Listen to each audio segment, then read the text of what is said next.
following show contains adult content. It's not our intent to offend anyone, but we want to inform you that if you are a child under the age of 18 or get offended easily, this next show may not be for you. The content, opinions, and subject matter of these shows are solely the choice of your show hosts and their guests, and not those of the Entertainment Network or any affiliated stations. Any comments or inquiries should be directed to those show hosts. Thank you for listening.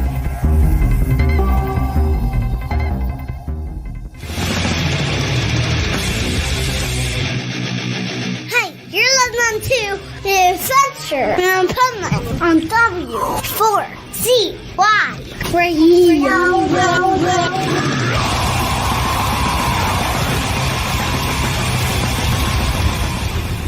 Wake up, America! It's time for the Adventures of Pipe Man on W4CY.com, West Palm Beach's #1 internet radio station. Here's your host, the Pipe Man. Yo, here I am. It's Monday. It's right before I go on tour again for the Pipe Man radio tour. We're going to have incarceration coming up this weekend, so the Pipe Man is going to prison, and I'm very excited about it.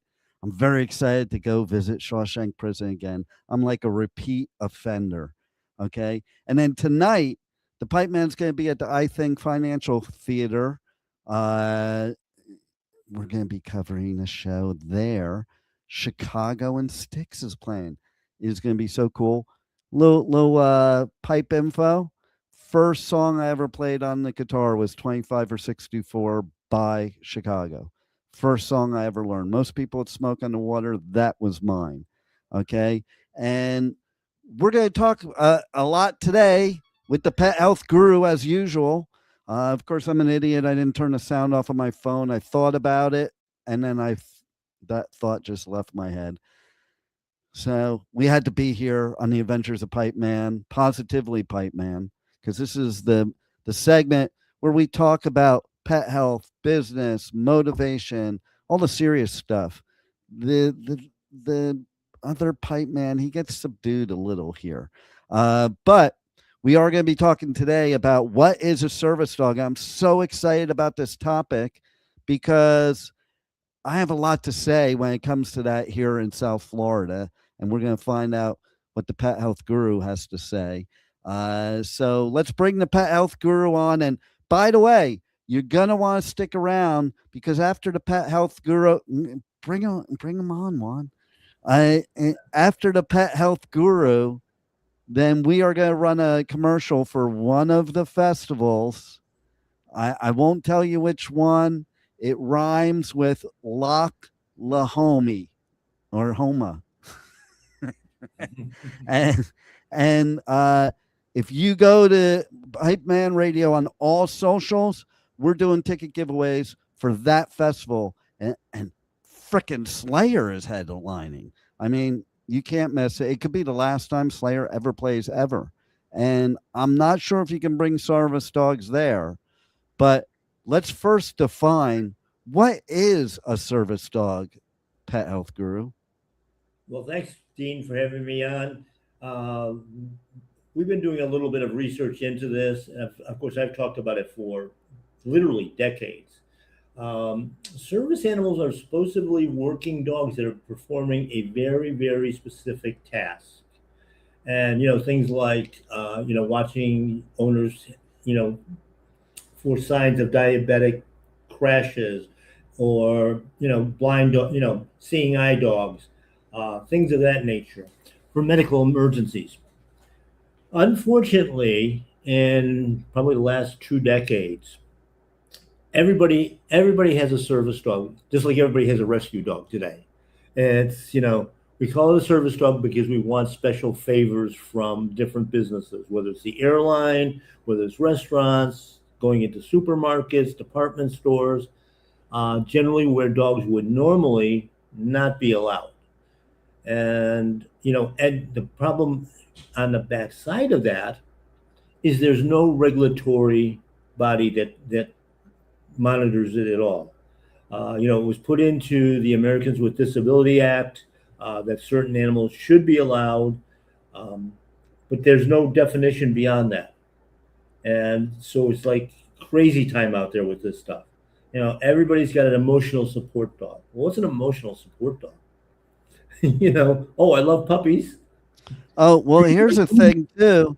I've seen support of like pretty much every ridiculous animal. A support fox. Yes. There was Okay. this one person that went viral because they went on an airplane with their emotional support peacock. Oh my God. And they allowed it? Yeah.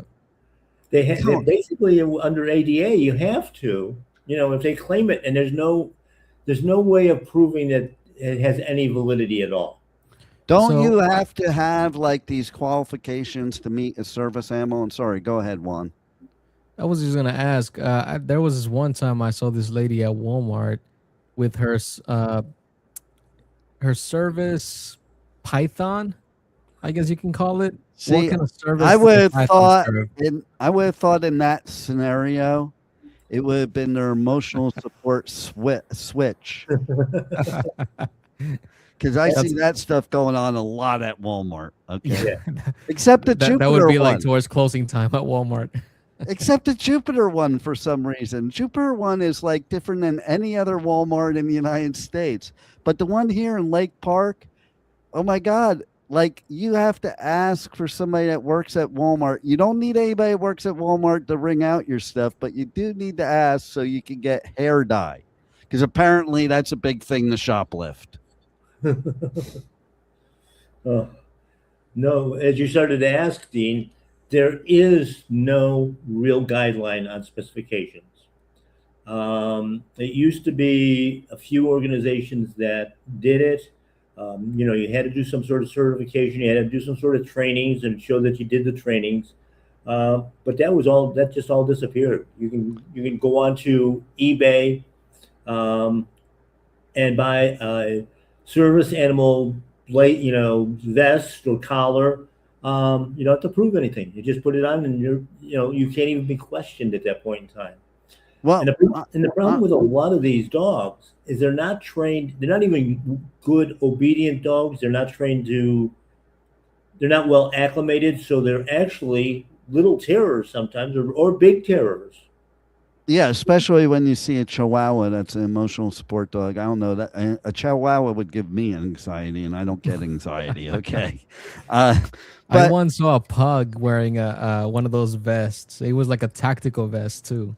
I could see that though, because I had a pug as we've talked about in this show, and that pug was the best dog ever. Okay, like as far as everything goes, except the shedding. That was the part that sucked. And But can the they be snore- trained? Oh yeah. Listen, I used to go sometimes away for the weekend, and I would tell my son, stop by the house twice a day and and just let April out in the backyard, and that's all you need to do. And like I could be gone for like 12, 16 hours, and she would not go to the bathroom anywhere in the house. And we never had her on a leash ever. She listened all the time. There's only one scenario that she never really listened at until after she would do it. And that was when she would run as fast as she could and right towards the wheel of a driving car, a car that was in motion. And like her nose, we would go like this, oh my God, because her nose would be like a millimeter away, and then she'd like stop dead in her tracks. And that used to freak us out. But other than that, no, she like I could let her out in the backyard. She'd do her thing, come back in. She never did anything wrong. Like it was unbelievable. I didn't even want this dog at first, and now I swear by him. The snorting, but the shedding's the worst actually with them. But She was here's better what- than a service animal. I've seen some service animals like poop inside the store. oh yeah, no, she never did that ever. Pee or poop anywhere, no matter like she did it in the right place. And maybe that's thanks to the Pet Health Guru here, because we were on the Pet Health Guru magical, pet diet. Yeah, it's one of the things. I actually on the Pet Health Cafe, our podcast, on YouTube and Spotify and all these nice programs, had a service dog owner that has a Malinois that is fantastic. I mean, the dog goes everywhere, no lead, no, doesn't need a collar, and basically just phenomenal. And it's a true service dog, and he talks about it all the time. That most of these, because there's no registration, there's anything else, that you have to know what you're doing. You can't just put the phrase out there. And of course, those dogs are going to be potty trained better. They're going to be fed better, because part of the problems that we have with behavior, of course, is drugs, and bad food and things like that, just like with our kids. But the whole thing is with these so-called service dogs, they have to literally be performing a task. Emotional support, well, actually, those studies were done back in the 1970s, University of Pennsylvania, with a canine human bond. We're bonded to our animals. So if you've got a good dog, it's already supporting your It's kind of the point of having a pet. yeah, exactly. They're already performing that, but they don't have to be with you 24/7. This is the thing that, I talked about it on my show. They do nowadays, because Oh, yeah. the younger generation, they have anxiety 24/7, so it is a requirement for them. Yeah, exactly. I mean, when I started in the industry, the dogs were still pretty much relegated to the backyard and the garage. On a cold winter night, they might be allowed in the house, but basically, we didn't have them with us 24/7, and we didn't have the behavioral problems because, of course, we were feeding real food back then, and we're vaccinating and doing crazy things with flea preventions and heartworms and all of that. So it wasn't a problem. And then I watched the dogs. Okay, all of a sudden now we're in the house most of the time, and then it's okay. Yes, they can sleep in our room, and then it can sleep in bed with us, and then we have to take it to work. Now we have to take it when we go shopping, and that whole thing. And of course, as the industry grew with that, the industry kind of fostered that as well, because now we have fancier collars, leads, harnesses. We're dressing up our dogs, hats and dresses and, all this stuff. And we've kind of lost touch with the dogs showing their dogness, if you will, being the natural self. And a lot of this, because that creates, we're saying is an emotional support dog, or just a support dog in general. We're actually putting pressure on that animal to do behaviors that they normally would not do. Yeah. And, some dogs, bomb detection dogs and things like that, they're trained in that field. How do you train in emotional support? So I have a couple questions. One is, isn't it like on planes, you can't bring in emotional support. It has to be an actual service dog. So what's the difference between a service dog that does get a certification and an emotional service dog? There is none. All you have to do is declare it, and they have to allow. Now, see, my brother, he won't travel because he can't bring his Labradoodle on the plane with him. It has to go in the cargo area, and they require all kinds of paperwork if he's going to declare it as a service dog. That's the airlines making that decision, but there really isn't. I mean, if you start complaining in ADA, now some airlines will put size restrictions just like they do on luggage. Yeah.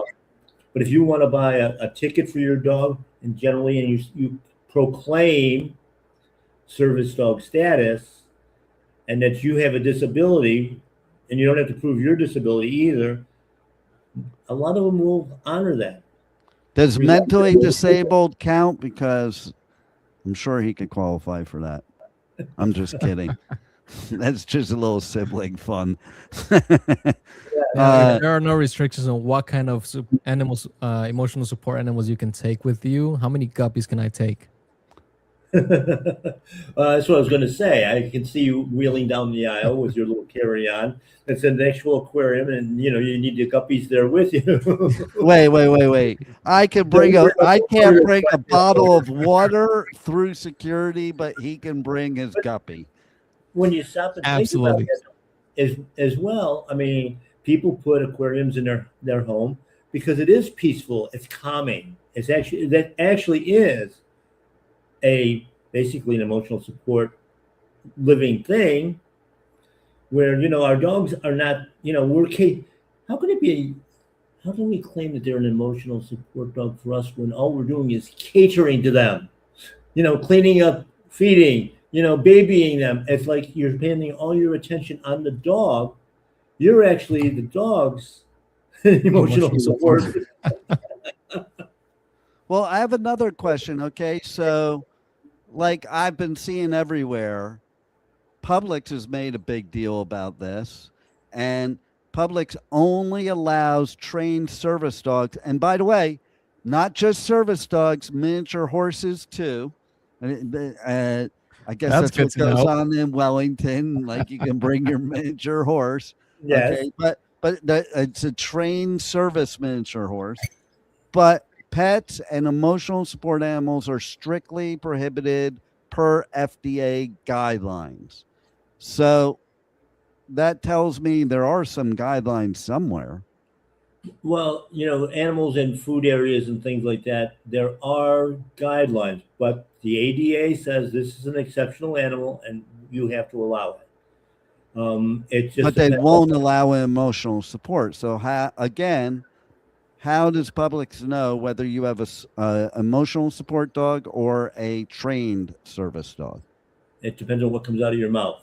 If you declare that it is a service dog, that you have a disability, there's no way around it. If you're claiming it's an emotional support dog, there's some discretion there in the business owner's favor. But still, it just depends on how you never know which customer is going to be the next one to sue you. You turn them down for your support dog. You tell them they can't bring it in, and next thing they're claiming that they slipped on the floor and threw out their back, and now you got a lawsuit going on. Yeah, what about the customer that slipped on your pee from your emotional support animal in the grocery store? They could sue too. Yeah, that's the store's problem. Believe it or not, the store is who gets sued, not the person that did it. Exactly. That is the problem right there. So what do they care? They have nothing to lose. Yeah. And I kind of feel too, okay, like I love dogs. I don't really necessarily have anything against a dog being in the grocery store, but I do think about the people that are allergic to dogs. Like, why should they be exposed to that to go to the grocery store because you can't leave your dog at home? Okay. Stuff like that. Or, you don't see cat people bringing their cats usually. And thank God, because I'm allergic. So that would bother me. But I think allergies would be the least of your problems if cats were to enter the store. no, I'm telling you. But Those things are vicious. But the thing is that, so you have these rules for dogs, but people just have common sense and don't bring their cats. And I'm a dog lover. I've had dogs all my life. I do not believe in the people that need to bring their dog everywhere. It's not a human. It's not your kid. Okay. My mother was one of those too. Like her daughters could do no wrong. Her sons were pieces of shit, but her daughters she was referring to were dogs. Okay. and she's like, I don't know what I do because my daughters are the ones that take care of me. Okay, yeah, I see them up there cooking you a meal and stuff like that. Yes. And there's so many people like that. Even my second ex-wife thing too. Okay, I got her a dog, and all of a sudden everywhere we had to go, and I hate it. But just like with my brother, anytime we go out to dinner, it has to be, can we go and can we sit outside? Like we got to sit out in the freaking sterile ward while there's all kinds of stuff going on inside so he could bring his dog. Why can't the dog stay home for an hour? Okay, I don't get that whole thing. And they people like that make a big deal. It's like, oh my God, my dog will freak out if I'm gone for an hour. Well, then you did something wrong, because I don't think dogs are born that way. No, they're not. That's diet has a lot to do with it. Like I said, drugs have a lot to do with it because it throws the body off. A lot of them are, like I said, the person is a support for the animal because they've got all kinds of anxieties and all kinds of stressors. And I can't leave it at home, not because I need the support when I'm out, but the dog's going to destroy my house. Yeah. You know? So I have to have it with me. Yeah. And I don't think it's fair to other people. No, it's Sometimes not. it's not even fair to have your kids around other people. Yeah. And there's another part to that we find very interesting too, is if you do have a legitimate service dog, okay, and you're using it for what it's supposed to be, and you walk into the store, you walk through the mall, whatever it happens to be, everybody wants to come up. Can I pet your dog? No, absolutely not, because he's working. He's on the job. Exactly. Well, there's another point. If you're allowing the person to pet your animal, it's not a service dog.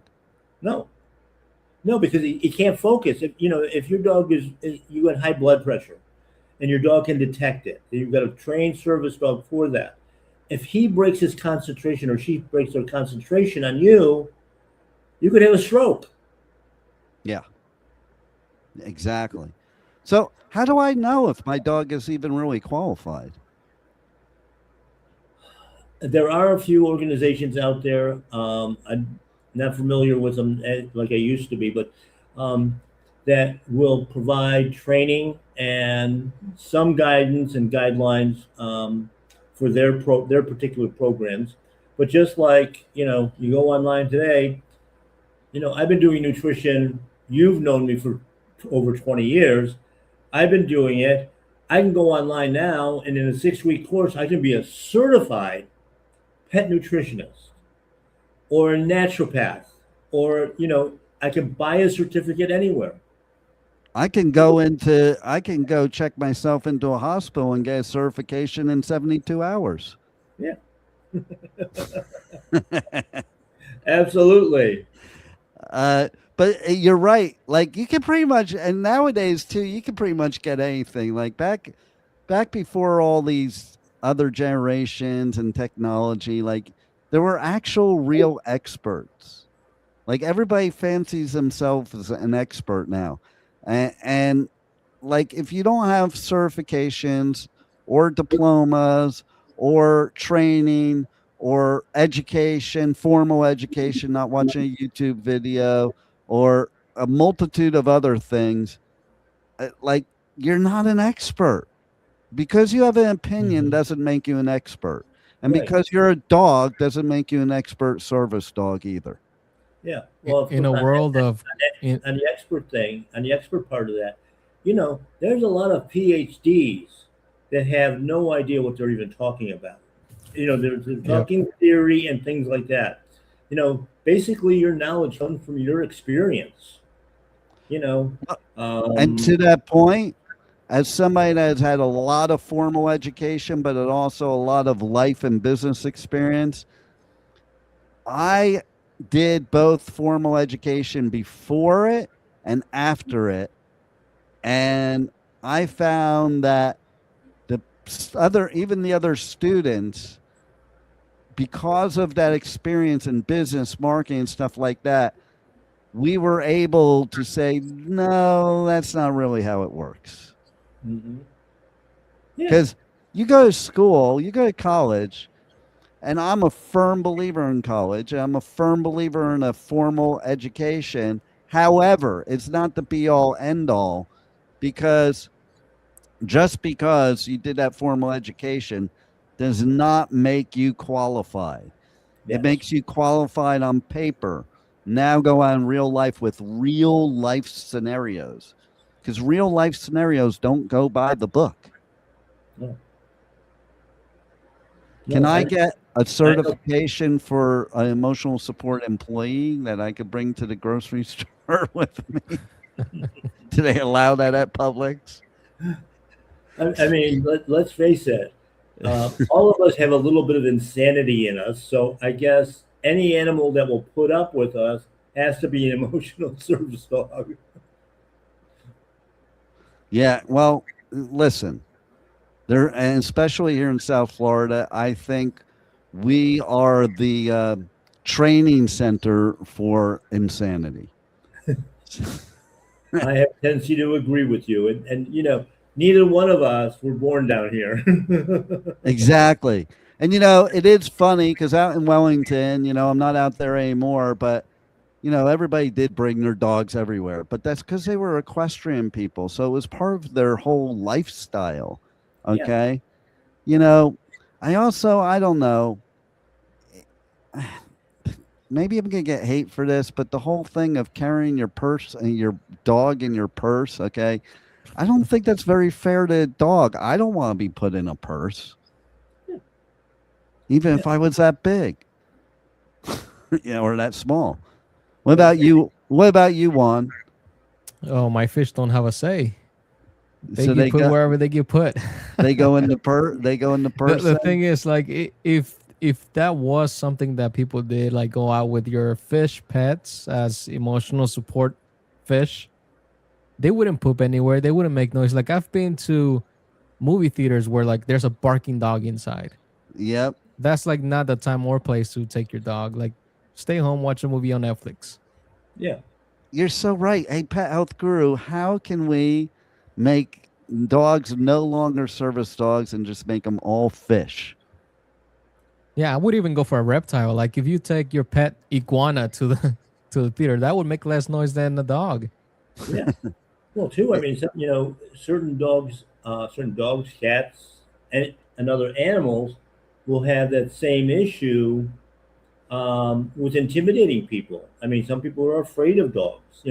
Some it depends. It can be breed specific, for instance, which doesn't necessarily make that dog bad, but people have fear of especially big dogs, Rottweilers, bull mastiffs. They got to be, they're attack dogs in their mind. Well, Yeah. I'm one that I could say that because I wasn't always like that.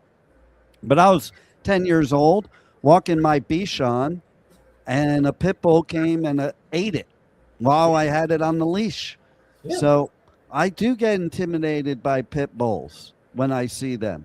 Now, that doesn't mean I don't know people with pit bulls, that some of them are nice dogs and like I will hang out. But even my brother had a pit bull once and I got along with great, except when I would walk in the house at night because it didn't know who I was.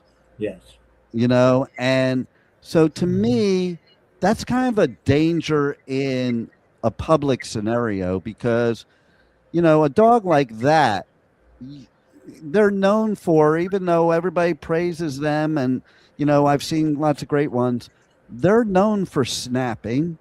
They're known for turning on their owners, especially if there's a baby, because they treat the baby like it's their baby. I know people that had a pit bull and they weren't even allowed near their baby once they had the baby because the pit bull became the protector.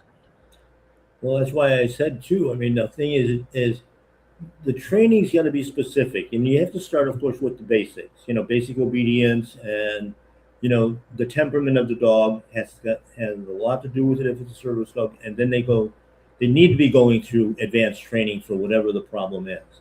And we don't basically people do not select dogs anymore based on function. You see people with border collies that live in a 1-bedroom apartment. That dog's got to run 20 miles a day, Right. that sort of thing. And then you get the people like with a Great Dane or a Saint Bernard, and they think they have to have 5 acres of land so that the dog can run around. Those dogs don't run at all. No. So it's like there's no. Not only isn't there any guidelines, in many cases there's no common sense either.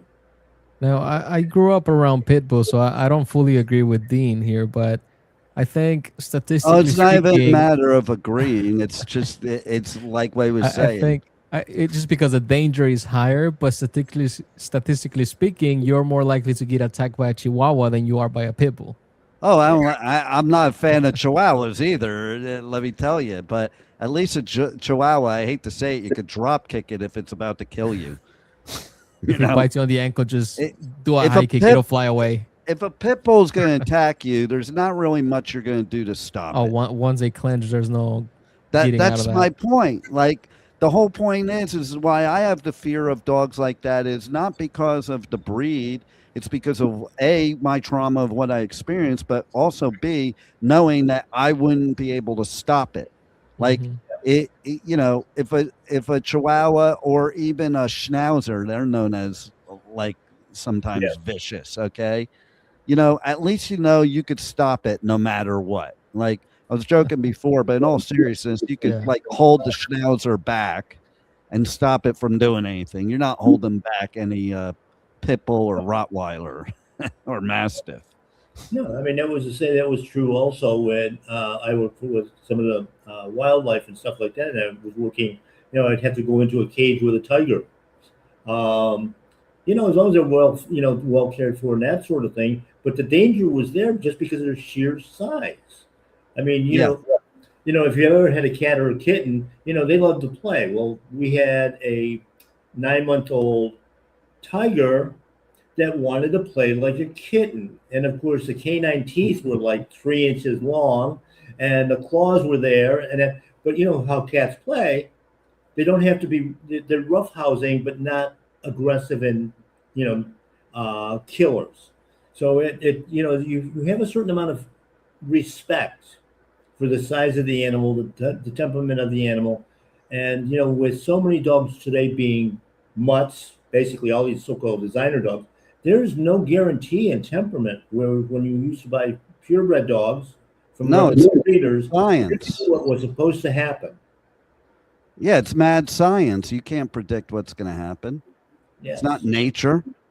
All right, so why don't you tell everybody how they can reach out to you, how they can, check out your podcast, check out your store, check out all your healthy tidbits, all those great things. All the great things, yes. Well, first off, my podcast on these fine stations, Pet Health Cafe. We're on live every Thursday night at 8 o'clock. Reruns 24/7 all around the world on a ton of other stations, Spotify, YouTube, Facebook, and PetHealthCafe.com. Our retail store is My Paleo Pet. It's located in Pompano Beach, Florida, where we have all the good foods, herbs, all the natural health products, not only for your pet, but also for yourself. We have a farm to table program so that you can source your good, clean foods. Also, we help out with rescues. We're moving into another phase where we're doing events at the store as well. MyPaleoPet.com, of course, for ordering online 24/7. And we get the stuff shipped out to you right away. So stop by and see us. I do consultations as well for nutrition for both pets and people, because it's basically the same. If you want to be a good pet parent, you should not need a emotional support animal because you're both healthy. And so let us help you with that program too. Well, as always, you're a wealth of information. We'll have you every week because you're a wealth of information, not only for pets, but for humans as well. And you are the walking encyclopedia of pet health guru. Thanks for being here. Everybody stick around for a few seconds because we're going to play a commercial, and then the social media DMs are open. You can DM me at Pipe Man Radio if you want to win tickets to one of the best camping rock festivals in the United States of America, in the middle of the greatest Dust Bowl of the United States of America. But no, seriously, it is a cool festival. You're going to want to join the Pipe Man there. So Juan's going to let you know a little bit about that festival, and then we'll see you next time here on the Adventures of Pipe Man, W4CY Radio. It's here, Rocklahoma, celebrating its 20th anniversary, and for the first time ever, Slayer, and the return of Godsmack, and Papa Roach.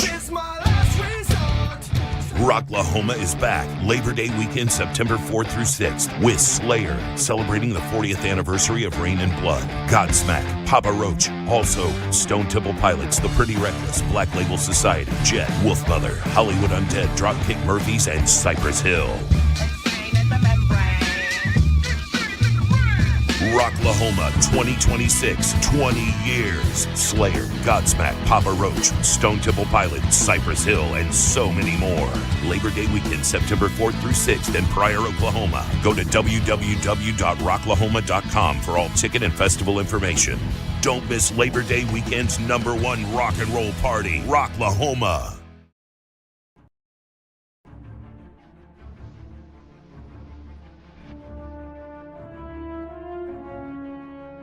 Thank you for listening to the Adventures of Pipe Man on W4CY Radio.